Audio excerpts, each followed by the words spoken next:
సీతాదేవి వద్ద ఆశీర్వాదం తీసుకున్న తర్వాత హనుమంతుల వారు తనను ఒక సామాన్య వానరం అని రాక్షసులు అనుకుంటే కుదరదని సీతాదేవి కూర్చున్న సెన్స్పా వృక్షాన్ని మినహాయించి మిగిలిన వృక్షాలన్నీ భుజించెను.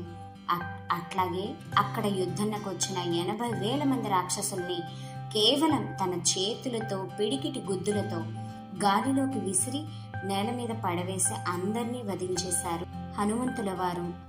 ఆ యుద్ధంలోని రావణాసుని 2వ కుమారుడైన అక్షకుమారుడని గాలిలోకి ఎత్తి గిరగిరా తిప్పుతూ తన శరీర భాగాలన్నీ ఖండఖండాలుగా ఊడిపడేటట్లు చేసి సముద్రంలోకి విసిరి ఆ తర్వాత రావణాసురుడి సభావేదికకు వెళ్ళి తన రాకకు గల కారణం ఏంటి అని చెప్పెను. అక్కడ జరిగిన విధ్వంసానికి కోపించిన రావణాసురుడు హనుమంతుల వారిని శిక్షించవలనని అతని వాలమునకు నిప్పు పెట్టమని రాక్షసులకు ఆజ్ఞాపించారు.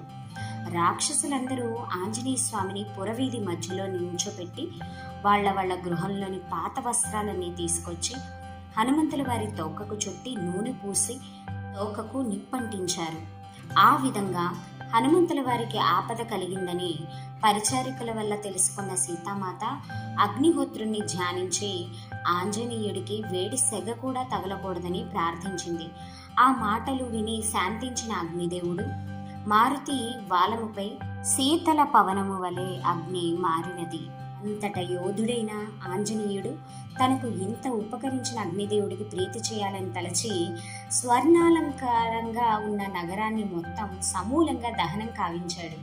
కేవలం సీతాదేవి కూర్చున్న సెన్సుపా వృక్షం, విభీషణుడి గృహము మరియు మండోదరి గృహము మినహాయించి మిగిలిన లంకా నగరాన్ని మొత్తాన్ని సమూలంగా దహనం కావించారు.